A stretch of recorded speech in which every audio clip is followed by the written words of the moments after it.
Assalamualaikum warahmatullahi wabarakatuh. Selamat pagi anak-anakku semua yang ibu cintai. Pada kesempatan pagi hari menjelang siang ini kita lanjutkan materi minggu lalu, masih dalam materi Traveler CQ, credit card dan debit card ya. Hari ini ada penambahan materi debit card. Mari kita simak baik-baik materi selanjutnya di part 2. Mari kita mulai di slide yang kedua. Pada kesempatan kali ini ada contoh Traveler CQ. Contoh Traveler CQ bisa kalian lihat di slide kedua dan di slide ketiga ya, diperhatikan.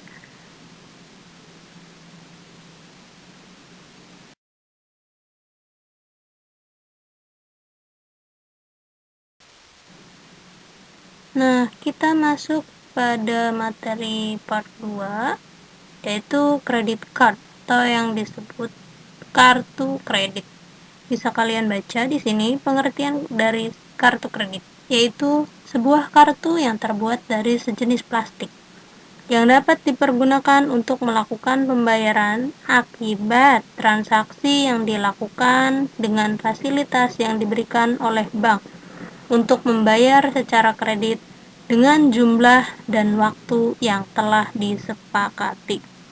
Artinya, ketika seseorang sudah menggunakan kartu kredit, nah seseorang ini berarti sudah melakukan pendaftaran di bank, di mana telah melakukan pendaftaran tersebut.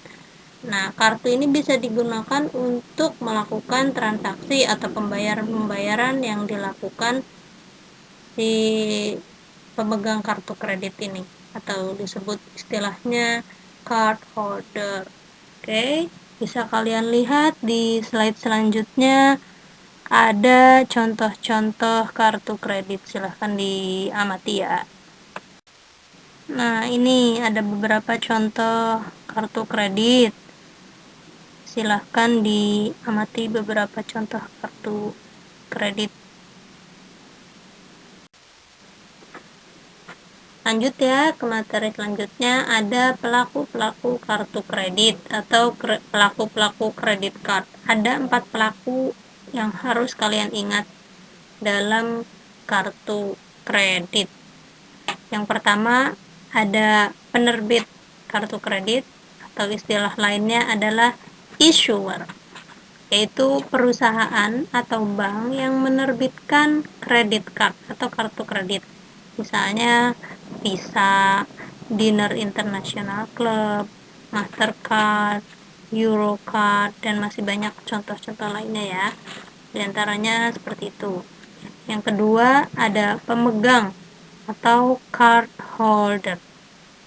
Nah, pemegang ini adalah perorangan atau perusahaan yang memiliki credit card atau kartu kredit setelah terlebih dahulu mengajukan permohonan kepada penerbit atau issuer.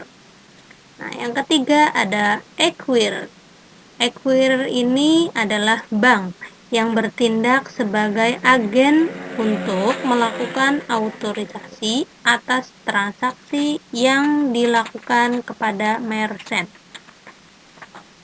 Yang keempat, merchant. Merchant itu adalah pedagang eceran atau perorangan atau firma atau perusahaan-perusahaan lain-lainnya yang bersedia untuk menerima pembayaran dengan credit card atau kartu kredit sesuai perjanjian dengan penerbit atau acquirer. Selanjutnya, setelah tadi ada beberapa orang yang dalam pelaku-pelaku kartu kredit, selanjutnya ada cara kerja kartu kredit atau transaksi kartu kredit.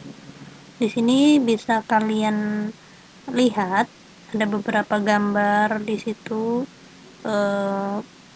Ada consumer, ada toko atau merchant, ada acquirer, ada jaringan atau network, ada bank atau issuer. Nah, Yang pertama, di situ perhatikan ada consumer atau konsumen ya. Nah, panahnya yang warna merah menuju toko atau merchant. Di situ consumer artinya berbelanja di toko atau di merchant ya. Setelah itu panah yang kedua menuju acquirer. Di situ menunjukkan bahwa merchant melakukan penggesekan kartu. Biasanya merchant itu melakukan penggesekan kartu pembayaran dan disebut EDC, Electronic Data Capture biasanya ya. Itu dilakukan oleh merchant. Setelah itu dari merchant setelah merchant melakukan penggesekan kartu di acquirer, nah menuju panah yang ketiga. Panah yang ketiga itu acquirer melaporkan transaksi ke jaringan kartu kredit. Jadi transaksi yang dilakukan konsumer di toko atau pada merchant ini dilakukan di acquirer, kemudian acquirer melaporkan kepada jaringan atau network. Nah, setelah yang ketiga, setelah melakukan pelaporan ke jaringan network, lihat panah yang keempat. Dari jaringan network ini, jaringan kartu kredit melakukan penagihan kepada bank. Nah, ya, jadi jaringan ini melakukan penagihan apa? Penagihan pembayaran kepada bank. Yang kemudian lihat panah nomor 5, bank memberikan bayaran kepada jaringan kartu kredit. Tadi kan jaringan network melakukan penagihan kepada bank, kemudian bank membayar ke jaringan kartu kredit, yang kemudian setelah itu setelah sampai pembayarannya di jaringan kartu kredit ini disampaikanlah. Nomor 6, lihat jaringan kartu kredit mengalirkan dana kepada acquirer. Nah, dana yang diperoleh tadi diserahkan kepada acquirer. Nah, setelah diserahkan kepada acquirer, kemudian dari acquirer ini lihat panah nomor 7 diserahkan kepada merchant. Jadi dana yang sudah sampai ke bank tadi diserahkan kepada toko. Yang toko tadi kan pembayarannya belum ada uangnya ya, dari konsumer melakukan transaksi pakai kartu, kemudian diproses dari nomor 2, 3, 4, 5, dan 6, kemudian kembali ke nomor 7. Nah, di nomor 7 inilah uang akan diserahkan kepada toko dari pihak acquirernya. Nah, setelah itu kita lihat di nomor 8. Nomor 8 itu bank menagih kepada consumer. Nah, bank yang tadi, bank penerbit atau issuer, melakukan penagihan kepada consumer. Kemudian consumer melakukan pembayaran kepada bank. Yang pastinya konsumer ini sebelum memiliki kartu kredit sudah melakukan pendaftaran kepada bank atau issuer untuk menerima kartu kredit dalam jangka waktu tertentu. Nah, disitulah adanya kesepakatan antara konsumer dan bank issuer atau bank penerbit begitu. Bisa kalian amati di sini ada 9 cara kerja kartu kredit atau transaksi kartu kredit ya, yang panahnya di slide sebelumnya. Silahkan dicocokkan. Apabila tadi ada penjelasan ibu belum paham, ini langkah-langkahnya, 9 langkah atau 9 cara transaksi kartu kredit. Silahkan dibaca.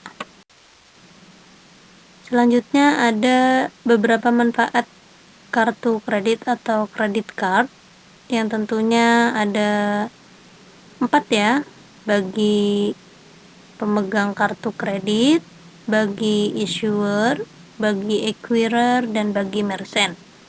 Silakan diperhatikan di sini. Yang pertama bagi pemegang kartu kredit yang biasa disebut card holder. Yang pertama ada keleluasaan. Keleluasaan berarti kartu kredit dapat digunakan sebagai alat pembayaran produk ataupun jasa, sehingga fungsi kartu kredit hampir dipersamakan dengan uang. Kenapa demikian? Artinya pemegang kartu kredit ini bisa menggunakan kartu kredit untuk melakukan pembayaran produk, misalnya pembelian barang-barang konsumsi ya, baik itu di toko swalayan ataupun toko lainnya.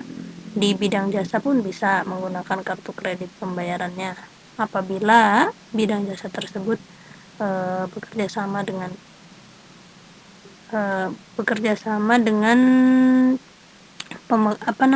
penerbit kartu kreditnya ya. Kemudian ada kredibilitas. Kredibilitas ini orang yang memegang kartu kredit adalah orang yang telah dipercaya oleh bank maupun lembaga keuangan penerbit kartu kredit, baik dari segi karakter maupun kemampuan keuangannya. Jadi, orang yang mengajukan kartu kredit tentunya akan dianalisa dulu, tidak langsung diberikan kartu kredit. Apa yang dianalisa? Dari karakteristik si orangnya, kemudian dari kemampuan si orangnya, apakah akan mampu nih membayar angsuran kartu kreditnya, begitu. Jadi dilihat dulu dari bentuk keuangan keseharian seperti apa, gajinya berapa, begitu. Otomatis akan diukur dulu ya, tidak langsung serta-merta diberikan pembiayaan kartu kredit setiap orang yang mengajukan tersebut. Yang ketiga ada prestise. Nah, tidak semua orang dapat memiliki kartu kredit, sehingga orang yang memilikinya dianggap memiliki bonaviditas yang tinggi, begitu ya. Yang kedua ada manfaat bagi merchant. Bagi merchant itu yang pertama ada pembayaran transaksi dijamin oleh bank.